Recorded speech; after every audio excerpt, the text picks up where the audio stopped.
here. But different here, we go to the park, we go to some other kind of motion central claimants.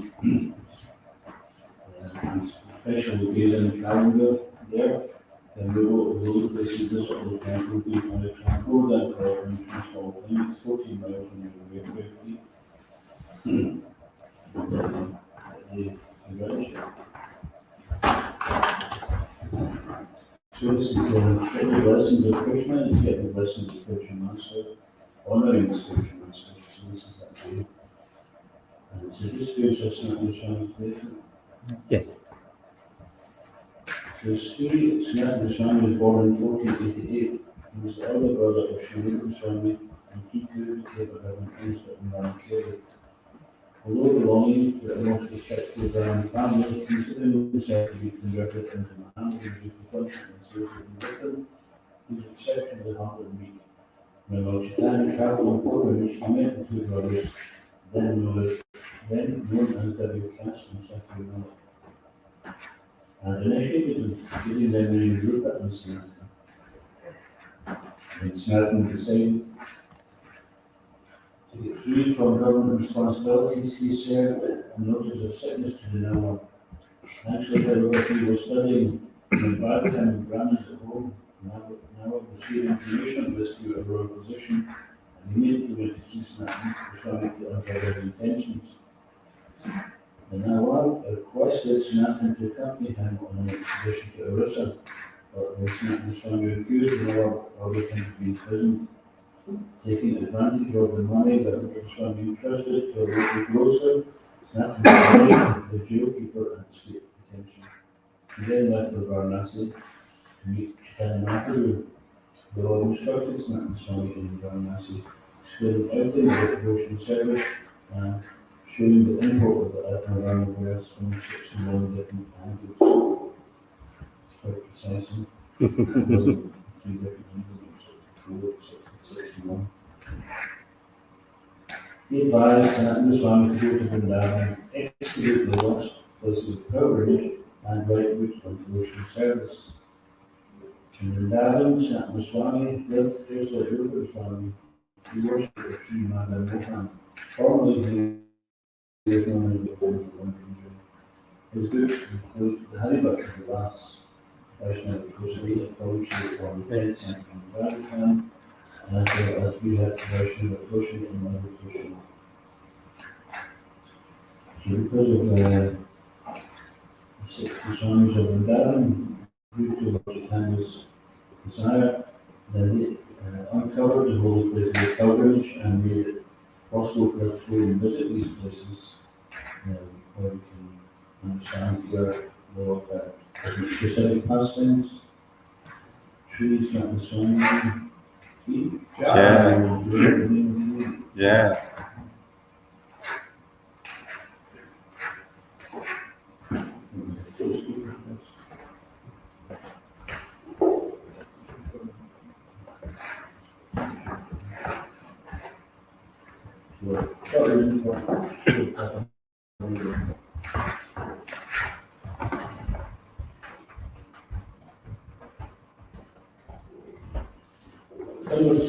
Strategies.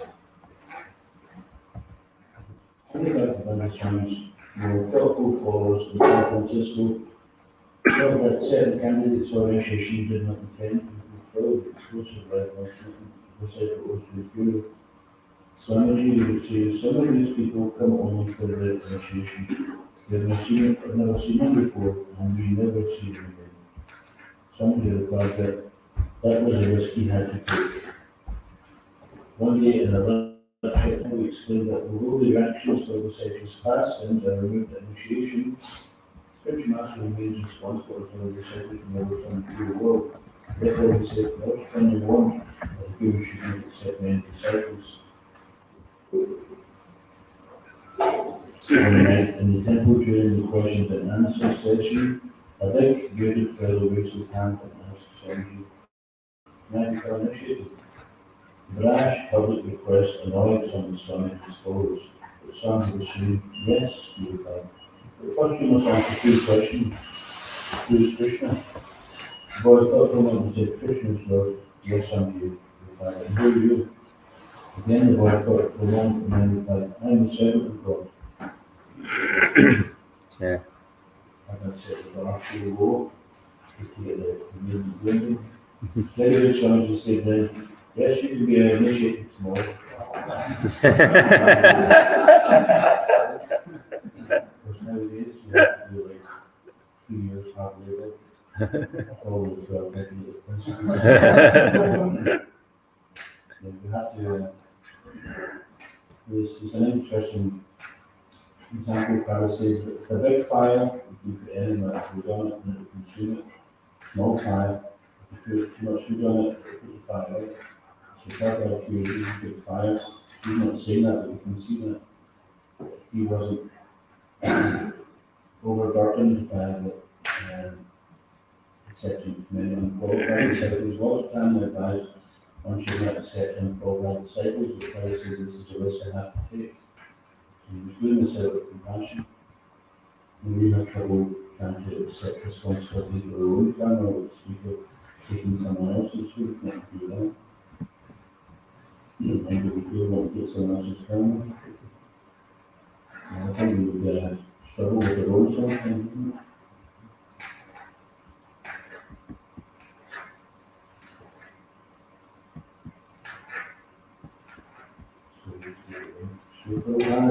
Jai. Om Namo Bhagavate Vasudevaya. Om Namo Bhagavate Vasudevaya. Om Namo Bhagavate Vasudevaya.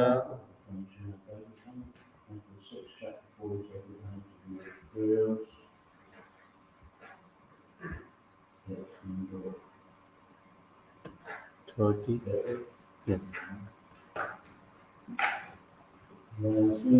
Yasmin yato yena cha yasya yasmai yasmin yato yena cha yasya yasmai yat yo yatha kurute karyate cha yado yatha kurute karyate cha paravarisham karamam prasidham paravarisham paramam prasidham tad brahma tad hetur ananyat ekam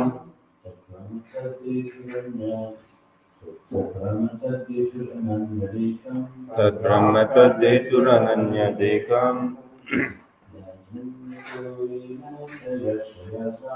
yasmin yato yena cha yasya yasmai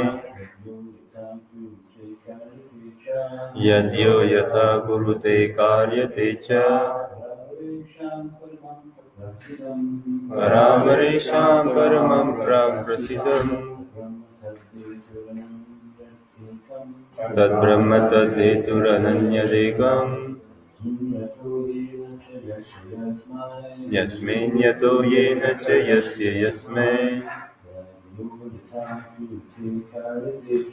yadyo yatha kurute karyate cha paravarisham paramam prasidham tad brahma tad hetur ananyadekam yasmin yato yena cha yasya yasmai yadyo yatha kurute karyate cha paravarisham paramam prasidham tad brahma tad hetur ananyadekam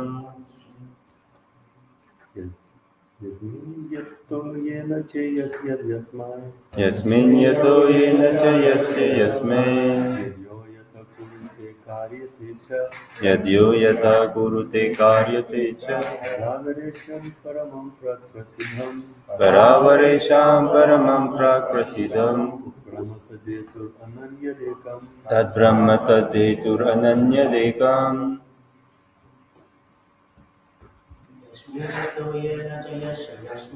यस्मिन् यतो येन च यस्य यस्मै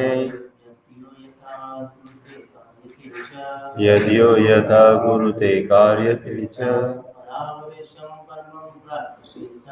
परावरेषां परमं प्राक्प्रसिद्धम् तद्ब्रह्म तद्धेतुरनन्यदेकम् यस्मिन् यतो येन च यस्य यस्मै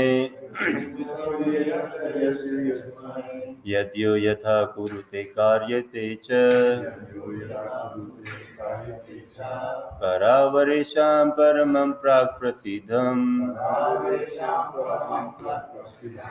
तद्ब्रह्म तद्धेतुरनन्यदेकम्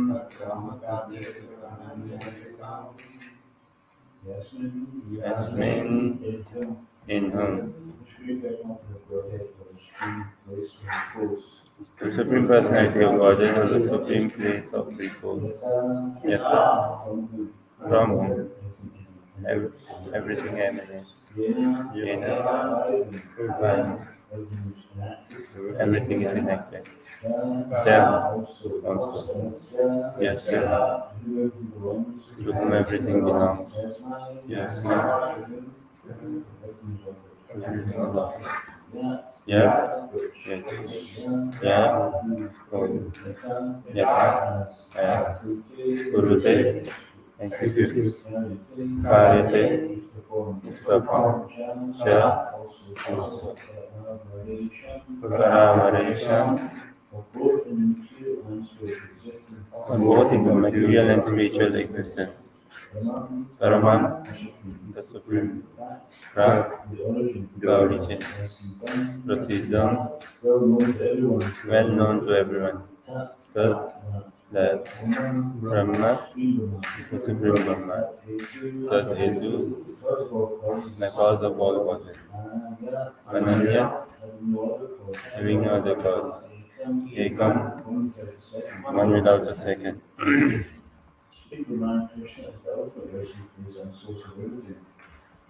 Everything is done by him, everything belongs to him, and everything is offered to him. He is the ultimate objective, and whether acting or causing others to act, he is the ultimate cure. There are many causes high and low, but since he is the cause of all causes, he is well known as the Supreme Brahman who exists before all activities. He is one without a second, and he has no other cause. I therefore offer my respects to the Supreme Brahman, The Supreme Brahman, Krishna, Krishna, is the ultimate resting place, is the ultimate resting and place source of everything. and source of everything. Everything is done by him, Everything is done by him, everything belongs to him, everything belongs to him, and everything is offered to him. and everything is offered to him. He is the ultimate objective, He is the ultimate objective, and whether acting or causing others to act, and whether acting or causing others to act, he is the ultimate doer. is the ultimate doer. There are many causes, High and low, but since he is the cause of all causes, he is well known as the Supreme Brahman, who existed before all activities. He is one without a second, and has no other cause. I therefore offer my respects unto him. The Supreme Personality of Godhead, Krishna, is the original cause as confirmed by the Gita. Bhagavatam. Even this material world, which is conducted under the mode of material, is caused by the Supreme Personality of Godhead, who therefore also has an intimate relationship with the material world. If the material world were not a part of his body, Supreme Lord, Supreme Cause would be incomplete. Therefore, we hear Vasudeva Sarvamiti Samahatma Supreme.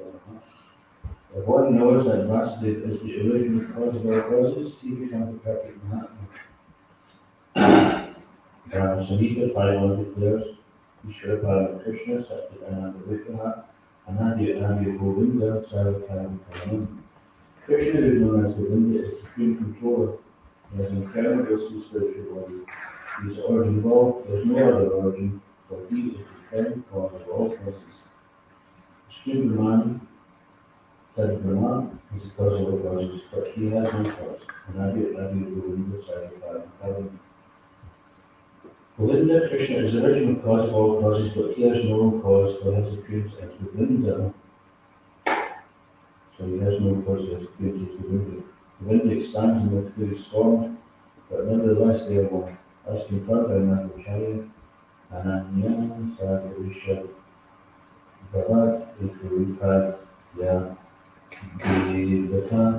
Krishna has no cause, nor any equal, and he is one because his various forms as Samsa and Harihamsa are not different from himself.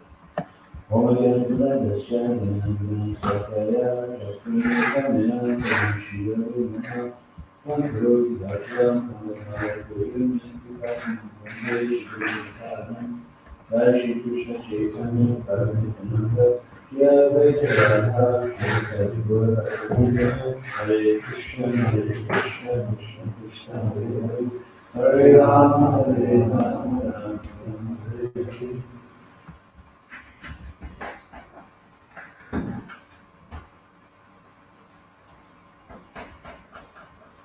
Sri Bhagavan Krishna is the ultimate resting place and source of everything. Everything is done by him, everything belongs to him, and everything is left to him. He is the ultimate object, and whether acting or causing others to act, he is the ultimate doer. There are many causes high and low, but since he is the cause of all causes, he is well known as the Supreme Mind, which is speak before all activities. He is one without a second, and he has no other cause. I therefore offer my respects to him.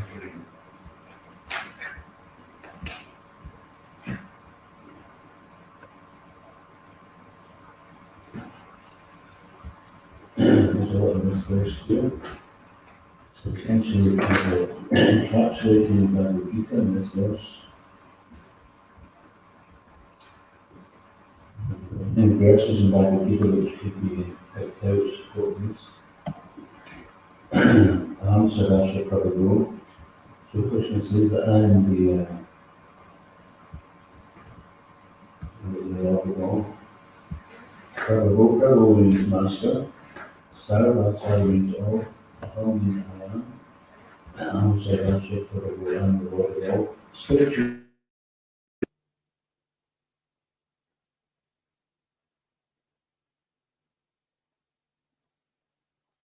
Because the Krishna is saying that not only am I the cause of this material, but I'm also the cause of the spiritual world, which are even more vast than this material world.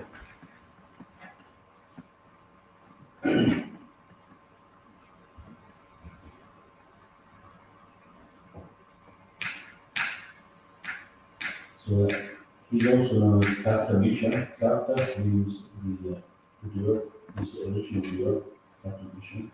Everything is done by him. So for example, you feel an itch in your head and you want to scratch it immediately, you just do that, but you don't think about it. You don't think, okay, there's something, you're not aware of the technical thing which is going on, which is happening here, perhaps you're a little bit of dry skin, and you're thinking, okay, there's a little bit of dehydration here, let me contract this muscle, that muscle, and what we feel, we just want to do it and then it happens.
himself. That doesn't mean to say that we're Krishna. So therefore we use the word rasa dance. Sometimes people misunderstand. We're part of Krishna, which means we're Krishna, so we can enjoy the same pastime as him. So instead of having rasa dance, we have rascal dance. But of course, Krishna wants everybody to enjoy it, because that is the nature of the living entity, to enjoy Anandamaya, we are pleasure seeking, but we're seeking pleasure in the wrong place. We're seeking pleasure in the material world with the material body, and we're a spirit soul trying to enjoy an inferior energy. So Prabhupada describes this as being an incompatible situation. We'll never find that satisfaction. Just like in Vedic science, if a couple want to get married, they say, okay, you should get some astrology chart done and see how many compatibility points are there. They should do like a certain amount minimum, or else they suggest don't even bother trying, because there's just too much trouble going to come of this. So this is, whether in Kali Yuga or not, this is wholly reliant is another thing. But Prabhupada says that the living entity and the material energy is an incompatible situation. There's no situation in the material world where it will become compatible. Sometimes we get what we want in this material world, but it doesn't last for long. We want something else. We always want something else. When you were a child, you would think, well, if you just get that toy, everything will be fine. And we got it. But now we don't care for that. And as an adult, we want something else, bigger toys. But it's still the same thing. We want something, but a thing is not going to satisfy us, because we're not a thing, we're a person. We need something better than that, something higher than that. So these separated parts and parcels, this is mentioned in the end of the purport, Swamsa and Vibhinamsa, there's two different forms of the Lord, or two different varieties of forms. So can anyone tell me what is Swamsa? Anybody know what the Swamsa is? Krishna's personal expansion. Yeah, Krishna's personal expansion, Vishnu Tattva. So there are different tattvas or forms of the Lord. And Vibhinamsa means Living entities. living entities, the Jiva Tattva. So Vishnu Tattva is never overcome by the Maya Tattva. Maya is the servant of Vishnu. So the servant never overcomes the master. So but the Jiva Tattva is known as marginal potency. They are conscious living entities, but they have the ability to either come under the shelter of the superior energy, the para prakriti, or the apara prakriti, the inferior energy, but they're all Krishna's separated energies. So this is the wonderful science of Krishna consciousness. We can understand that we have the opportunity at any moment in time to take shelter in Krishna or take shelter in Maya. And of course they say there's nothing which doesn't exist. There's nothing which exists which is not Krishna except for Maya, and that is also Krishna. So Maya is the separated energy which helps us forget Krishna. She makes us forget Krishna. And one time Prabhupada said, why did Krishna create this? One disciple said, why did Krishna create this material world? He says, Krishna never created it, you created it. Because we wanted it. If we didn't want to be here, we wouldn't be here. And we may not want to be here now, which is a good thing. So if we don't want to be here now, then we can take advantage of this escape route. Sometimes people say, you Hare Krishna, you're just escapists. Damn tootin'. Because we want to escape this material world, and it's not imagination either. We can feel it. We can feel tangible results. If there was no substance to this Krishna consciousness, then how could people give up that which everybody is hankering for in the material world?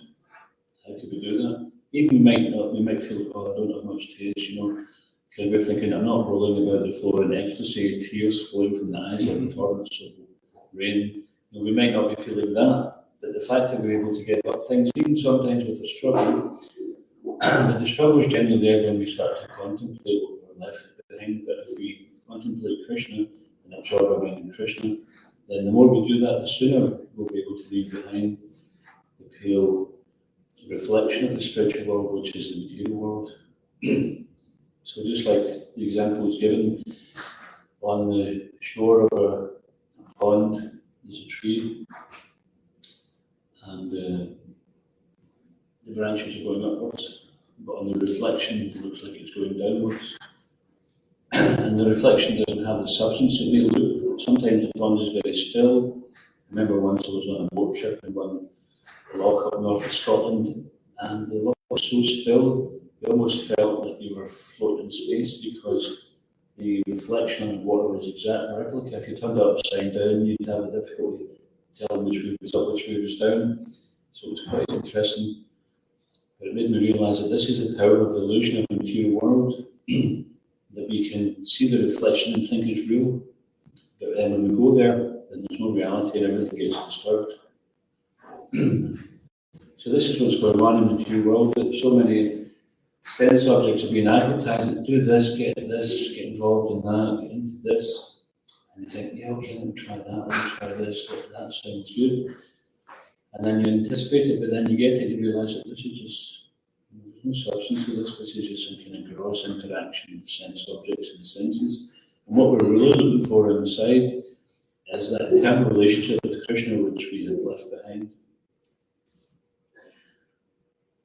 So this Ishvara Parama Krishna Satchidananda Vigraha Anadi Adi Govinda Karanam, this verse is a main verse because Krishna, being the cause of all causes, he has no other origin. So there are many different causes. So say, for example, you walk down a road and you trip over a hose, which is on the driveway at the moment. You might say, who put that hose there? And then, I fell in a scrape my knee because of that. So you can say, okay, well, somebody plugged the hose in, so maybe they're the immediate cause, or the immediate cause was you tripping over the hose. What is the remote cause? The remote cause is you had some karma to pay back, and it just came back out, and this was only the method that came out. Of course, that doesn't mean to say that we can justify our wrongdoing if we cause some trouble to someone, and then they say, oh, we hurt you, so well, that's your karma, isn't it? No, that is a cold-hearted response, that's a impersonalistic response. From our point of view, we should mean no harm to anyone. The devotee, Prabhupada said in Bhagavad Gita, should not try to put anyone into any anxiety. If we're doing that, then we have to think, is this anxiety that I'm putting them in for their better? Is it for Krishna consciousness? Or is it just is it an inconvenience to them? Sometimes the spiritual master will put the devotees into anxiety, but that's a different anxiety. That anxiety is for the purification. And Prabhupada, we can see in his life also, as a charya, one who teaches by example, then sometimes the devotees would say, oh, Prabhupada, you're pushing so much. And he'd say, I'm not pushing, I'm also being pushed. So Krishna's the one that's doing all the pushing, he's the cause of all causes. So sometimes if you think your department head or your TP or your temple commander is pushing you, and just like that pushing is originally coming from Krishna. Unless they're pushing you to do some nonsense, then you say, oh no, I think I'll miss on that one, thanks. So it's interesting that previously all the answers to the questions which one may pose are in the Vedic literatures. And one can accept these answers if they sincerely want to know the truth. There's two reasons for asking a question. One reason is to find out something there, and another reason is to avoid it. Sometimes people ask a question with the motivation of trying to trip you up. Well, okay then. So if God made everything, then who made God? Like one time, one reporter said to Prabhupada, can you see God? So Prabhupada very cleverly asked him, he says, will you accept my answer?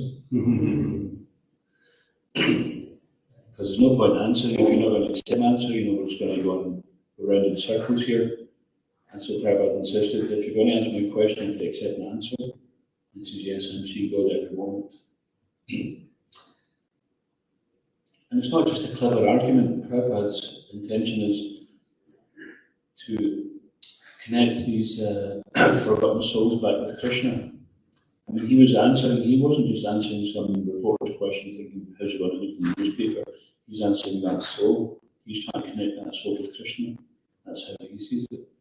Therefore, he is as they usually say, you're ever well-wisher. He's always the well-wisher of the living entities. Even sometimes the spiritual master might chastise it as it goes out of love. So this question used to be asked, well, who made God then? But similarly, so here we see this, that Krishna is the cause of all causes. Something had to be the cause of all causes. And it's either a thing or it's a person. It's either some inanimate situation. But if there was nothing in the beginning, then why would something come from nothing? What would cause that to happen? Or to say that something became unstable? Okay, what caused it to become unstable?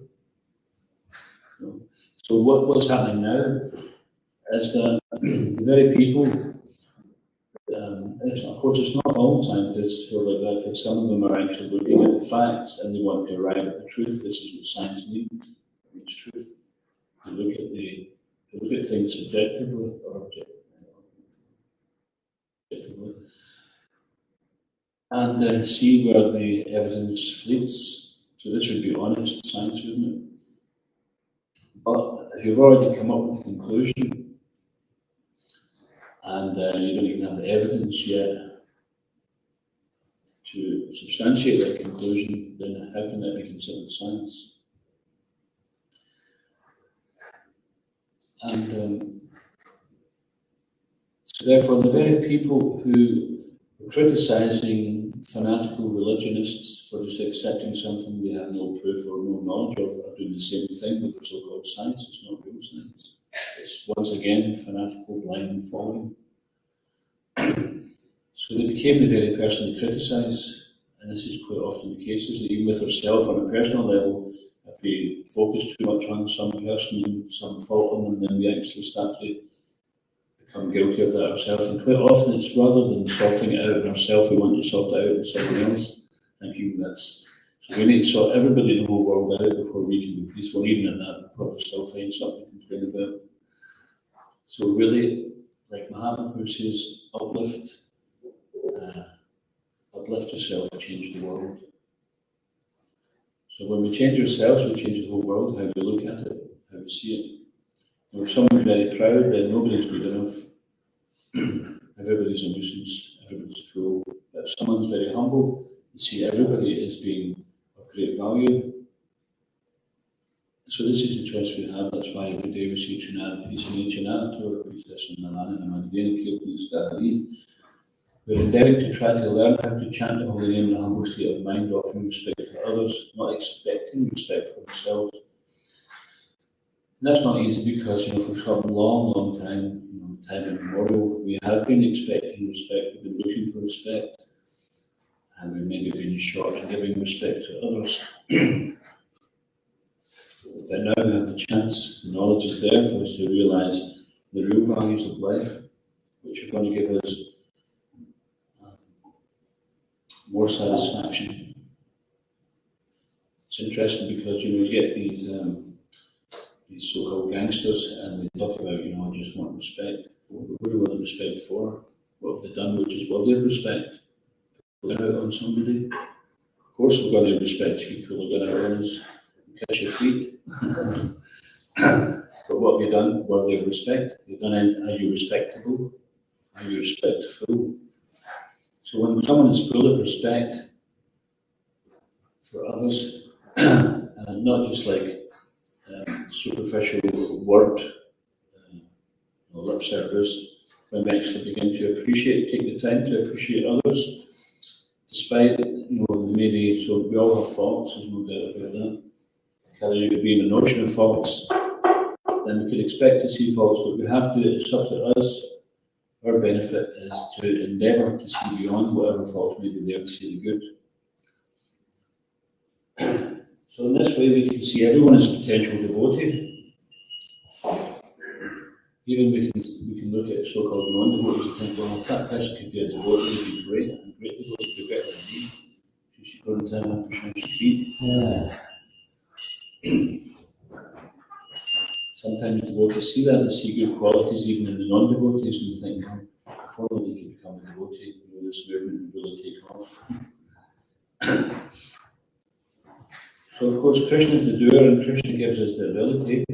So when we do something and someone gives us some recognition, some respect or some praise for it, then we can say thank you, but at the same time we can either say it or we can know that it's actually nothing's happening except for by the will of Krishna. Krishna consents it. Krishna gives consent. So also at the end of this verse,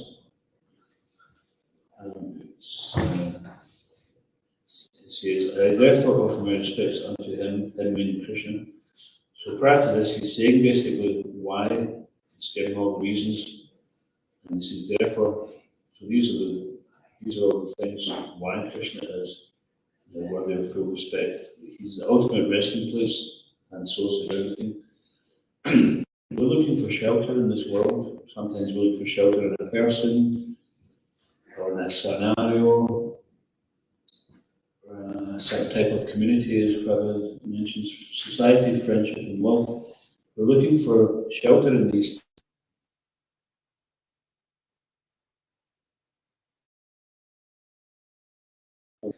Because in the pure world it's endlessly beautiful, it's always changing. So even if we think, well, let me take shelter in this golf club society, or we'll let me take shelter in this tiddlywinks society, or whatever it happens to be. But what happens is, in due course of time, all the people from the allotment society are dying off. The young ones don't understand.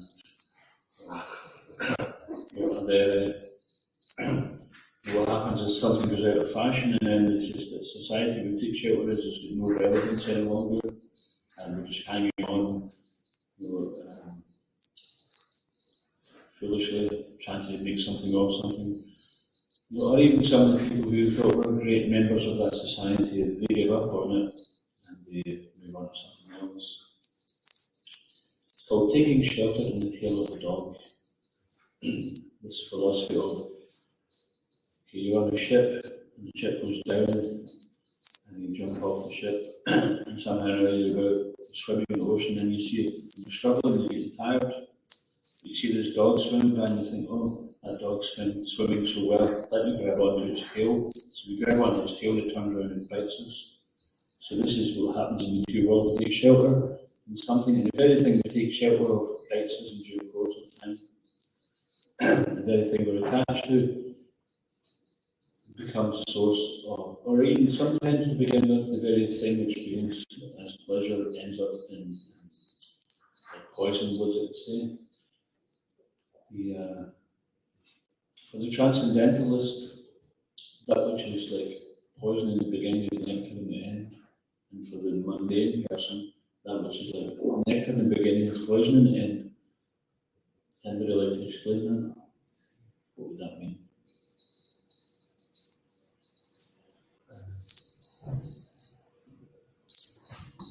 Oftentimes you try and satisfy perhaps a tongue that is eating something you really like. After you eat it, when it's slightly too much, it actually causes you harm. You food itself becomes unappetizing. So sometimes even you have a favourite food, like I know some people they consume like 2 litres of Coke a day, Coca-Cola that is. And it's laced with so many chemicals, and you think, well, it doesn't seem to be much, it's permitted. But permitted doesn't mean to say that over the period of a year you've consumed about 2,000 gallons of the stuff. And then if you accumulate all those additives which we placed in, is it any wonder why people are getting cancer? And I think, oh, this is so nice. And I'm not saying exactly that's what happened, so Coca-Cola don't sue me. Maybe you're completely alright, but yeah, we do that sometimes, the very thing we think is pleasurable. And even, I remember, I mentioned a few times in class, but it's a good example. I met one old man, and he was probably in his mid-80s, and I was doing some door-to-door book sales up north of Scotland. I called on his house, and the man just revealed to me that he was, every day he was in such sorrow because he met the perfect partner in his life, and they had such a great life, never arguments, they had such a wonderful life, and then she passed away a year ago.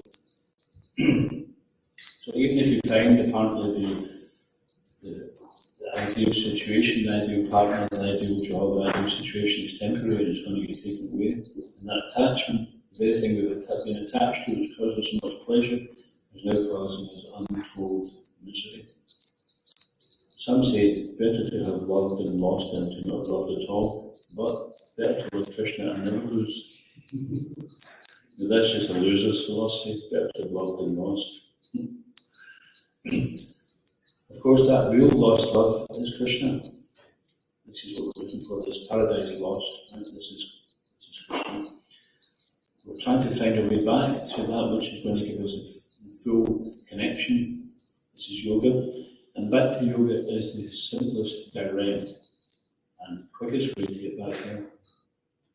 Because it's said so by Krishna Yoginam Sarvesham Madhitena Prana Shadavan Bhajate Yomam Samayukta Tamomantaha. And of all yogis, one who abides in me with great faith and worship me in transcendental love is most intimately united with me and is the highest of all. So this is Krishna, he is summarizing and concluding that of all the different types of yoga which he just described in Bhagavad Gita, then the highest type is Bhakti Yoga because they all culminate in that. So the other types of yoga have their place, but ultimately they're leading to Bhakti Yoga. And the yoga processes were there to help people mechanically control their senses. The example was given times, I don't know if it happens now, but when we were young, sometimes if you were naughty, you get set to stand in the corner. So you go and stand in the corner and face the corner. And something like that, maybe you get the naughty step now or whatever. When we were young, we used to get the strap, have this leather belt and strap you in the hands, and it was pretty painful. In other places they have the cane, in some places they probably still have this type of punishment. Or sometimes the teacher would say, okay, fold your arms, put your finger on your lip, no talking, right? Don't know if that still happens. So this is the type of yoga, okay, do it, lotus asana, breathe in through this nostril, breathe out through that nostril, control your senses, wherever the mind wanders, bring it back. Okay, get back in the corner. So this is, Prabhupada compares it to that. It's like a naughty child being told step by step what to do.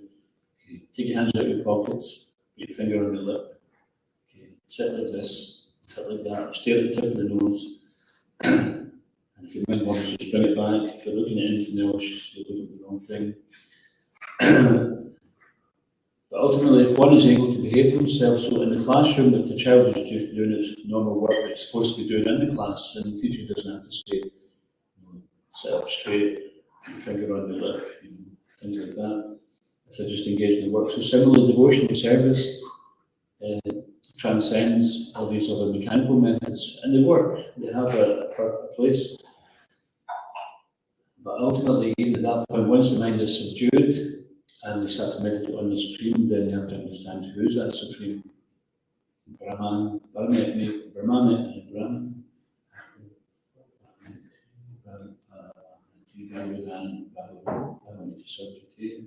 So Brahman, Paramatma, and Bhagavan, these are the three stages of realizing the absolute truth. And for some yogis, because they cannot conceive of the personal form, then they advise, okay, just meditate on the impersonal Brahman. So that's just to begin with, at least do that. At least accept something which is divine and which is eternal. So that is the Sat aspect of the absolute truth, the eternal aspect. And then when they realised that, just like the four Kumaras, they were already Brahman realised, and then they smelt the Tulsi, offered to Krishna, and they became personalists because that wasn't some mundane sin, this was some transcendental experience they had. They were already purified. So, but the ultimate realization, and then Paramatma realizes, the realization is that there's a personal form of God beyond that, and personalism. Haranmayena Patrena, such as Shapitam Bhagam, Tapam Pushan Padanu Satra Dharma Drishti. So, in the 15th verse of the Ishopanishad, it's explained that, my Lord, sustainer of all that lives, your real face is covered by your dazzling effulgence. Please remove that covering and exhibit yourself to your pure devotee. And this is what Krishna does. Tesham Satata Yuktanam, the Dhamma Buddha Yoga, Kamyanam, Purity,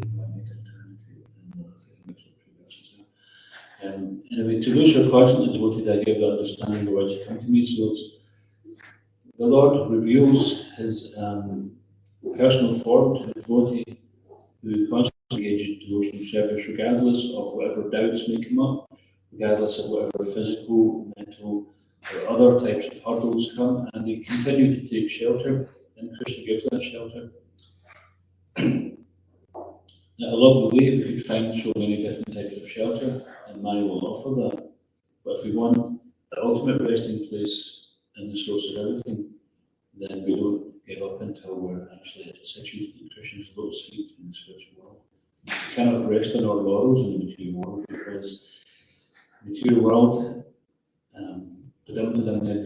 danger at every step. Sometimes just because we feel good, it doesn't mean to say there's no danger. Sometimes this is where the most dangerous time is. It's just when we're starting to feel good and relaxed, then Maya can come in quite easily. So we have to remain vigilant, that we keep ourselves above the influence of Maya by engaging our mind and senses in Krishna's service, Rishikesha, Sevanam Bhakti Uchite, by engaging our senses, Rishikesh, in the service of the master of the senses, Rishikesh, Sevanam Bhakti Uchite, then we will attain devotional service.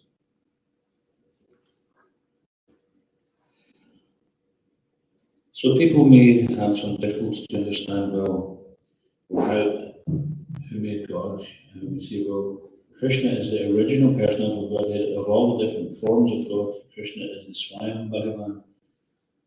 So just like mentioned here, Bhagavan, as we may know, is one who's full in six opulences. And those six opulences would be, anyone name anything? Another one? Wealth. Strength. Pronunciation. Beauty. Knowledge. Yeah. So, just mentioned here that although Krishna is actually, everything belongs to him, he's also the supreme, he's supremely renounced.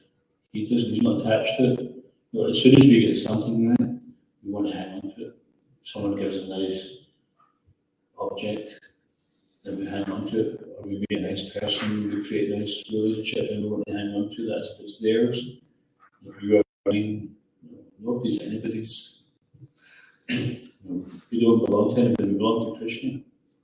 And when we surrender to the spiritual master, when we say, my dear Guru, you know better for me than what I know for myself. So, and yours, please use me as an extension of you.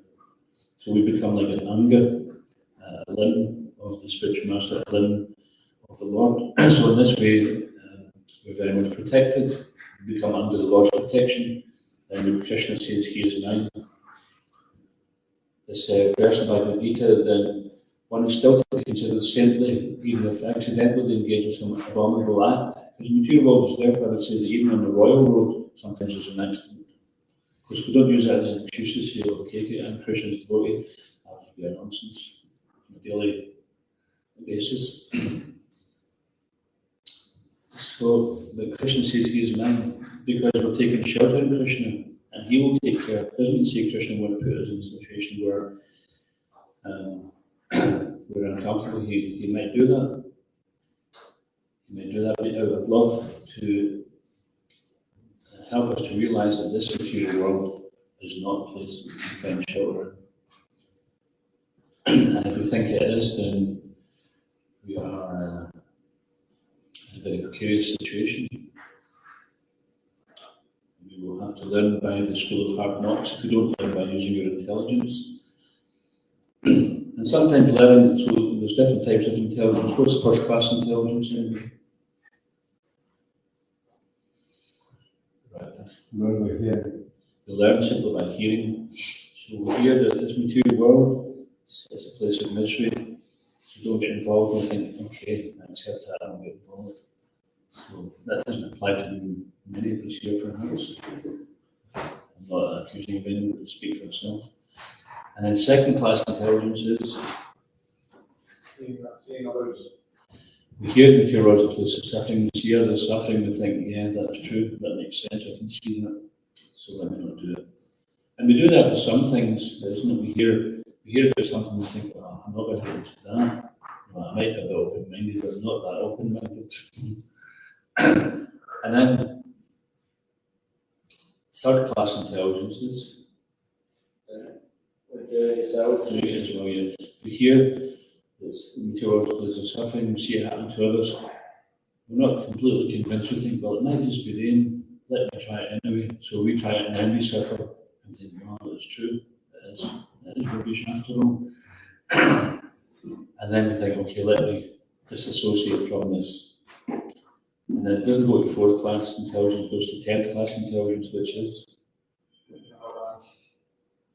You do it, you still don't learn. we hear about it, we see it happen to others, happens to us, and we still don't give it up. So we can't do this because, at least for some of the things, even though we're not enjoying something, we still keep on doing it.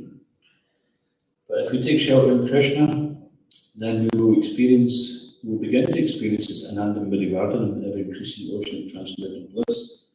It won't happen overnight. Krishna sometimes gives a little taster for that, just to let us know there is something there. Just like Narada Muni, he got the darshan, he got the audience of Krishna, and then Krishna disappeared, and then Narada was hankering, he was lamenting, where is Krishna? Well, I've lost that vision of Krishna. And then Krishna's voice came and said, I just did this to give you some faith to aspire for me. He says, you will not see me again in this life, but in the future, you'll attain the transcendental body and you'll see me at will.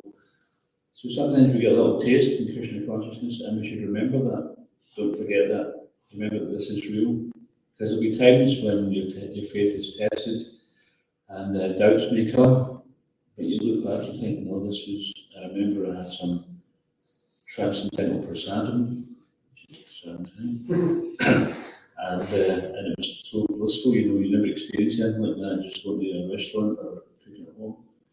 Or we had some amazing kirtan where you just felt like you were walking on air, or somebody said something which helped you realise that this is really it, this is where I belong. So don't forget these realizations you get, don't minimise them. These things can be a springboard to inspire you to go forward and continue in your Krishna consciousness. I had one experience, we went back to Plantain Manor with some friends, and this friend had never been to the manor before, and it was very busy. Sunday afternoon, so he was getting a little bit panicky. It was almost a version of a panic attack. He said, let's go up to Prabhupada's rooms. So we went up to Prabhupada's rooms, which were very peaceful and quiet, and then we started to feel some emotion, and then we took him into Prabhupada's other rooms, like the bathroom and the bedroom and that, and then he just became overwhelmed and started crying and said, are you feeling that? And did actually. And then first thing I say to him is, don't forget this, because somewhere down the road, your mind's going to kick back in and tell you, oh, this is just all my imagination, or it's just bogus, or something will come up and create some doubt. Just take your mind back to this and remember this is real. And there was nothing there which precipitated it. Nobody was expecting anything. So this is Krishna's causeless mercy. But we shouldn't simply hanker for the bliss in the sense that we use Krishna as some kind of commodity. That we get hit off with Krishna. It's not like that. We simply just try to serve Krishna sincerely, and then Krishna will give. Because Krishna wants to give himself, but he doesn't want to be exploited. So he is known as Rama, the reservoir of all pleasure. So there's no shortage. If we think we're going to miss out on something, we're mistaken. So just continue to follow this path of Krishna consciousness, and you will experience more and more satisfaction, and you will lose the taste for material life, and you won't regret it. Okay, any quick questions or comments? Swami the key. Prabhupada key. Encouraging Bhagavatam key. Jai Prabhu key. Prabhupada key.